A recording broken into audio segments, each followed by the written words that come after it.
এক হঠাৎ সিদ্ধান্ত থেকেই শুরু এক দারুণ ভ্রমণ। কুমিল্লার রসমালাই খাওয়ার ইচ্ছে থেকেই যাত্রা শুরু। তারপর পাহাড়ের কোলে বান্দরবনের মিরিঞ্জা ভ্যালিতে হারিয়ে যাওয়া, আর শেষ গন্তব্য কক্সবাজারের বিশাল সমুদ্র সৈকত। এই ৩ দিনের অ্যাডভেঞ্চারের প্রথম দিন কুমিল্লার মিষ্টি স্বাদের মাঝে হারিয়ে যাওয়ার গল্পই আজ শেয়ার করব। একদম হুট করে মাথায় এলো কুমিল্লার রসমালাই খেলে কেমন হয়, আর একবার মনে যা আসে সেটা না করলে যেন শান্তি নেই। সো যেই ভাবনা সেই কাজ। ফোন দিলাম আমার ট্রাভেল পার্টনার বাপ্পি ভাইকে, বললাম চলো যাই কুমিল্লার রসমালাই খেয়ে আসি। সেও দেরি না করে রাজি হয়ে গেল। ব্যাস, ব্যাগ গুছিয়ে রওনা হয়ে গেলাম এক অজানা অভিযানে। আমরা উঠে পড়লাম চিটাগাং রোড থেকে একটা লোকাল কুমিল্লাগামী বাসে। রোদেলা দুপুরের গরম হালকা বাতাসের সাথে মিশে যেন জানিয়ে দিচ্ছে একটা মজার সফর অপেক্ষা করছে। আমি তখন কুমিল্লার পথে, মনের মধ্যে একটাই ভাবনা, রসমালাই খেতে হবে, আর সেটা কুমিল্লা গিয়েই। জানলা দিয়ে বাইরের দৃশ্য দেখতে দেখতে কখন যেন কুমিল্লা পৌঁছে গেলাম, টেরই পাইনি।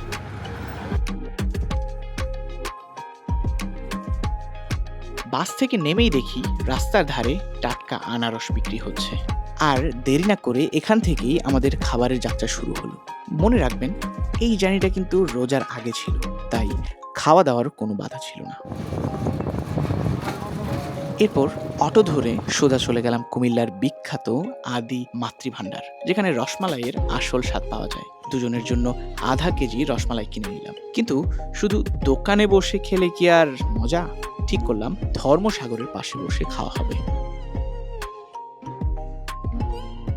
ধর্মসাগরের পাড়ে বসে রসমালাই খাওয়ার যে আনন্দ, তা ভাষায় প্রকাশ করা কঠিন।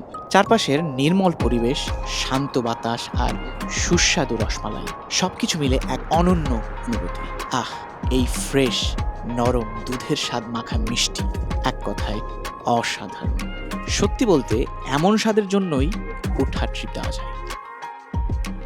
রসমালাই খাওয়া শেষ হলো, এবার কোথায় যাওয়া যায়? ম্যাপ খুলে বসলাম, পরিকল্পনা করতে হবে পরবর্তী গন্তব্যের। ঠিক হলো এবার চট্টগ্রামে যাব। সন্ধ্যা নামছে, ধর্মসাগরের পাড়ে দাঁড়িয়ে আমরা উপভোগ করলাম গোধূলির অপরূপ সৌন্দর্য। এমন সময় পাশে দেখি এক মামা ঘটি গরম চানাচুর বিক্রি করছে। গরম মশলার সাথে মুচমুচে চানাচুর, এক কথায় অসাধারণ। পেটে চানাচুরের ঝাল মিষ্টি স্বাদ নিয়ে এবার হাঁটা দিলাম নতুন গন্তব্যের দিকে। এভাবেই শুরু হলো আমাদের 3 দিনের অ্যাডভেঞ্চার। আজ ছিল প্রথম দিনের গল্প। পরবর্তী দিনে কি ঘটবে তা জানতে হলে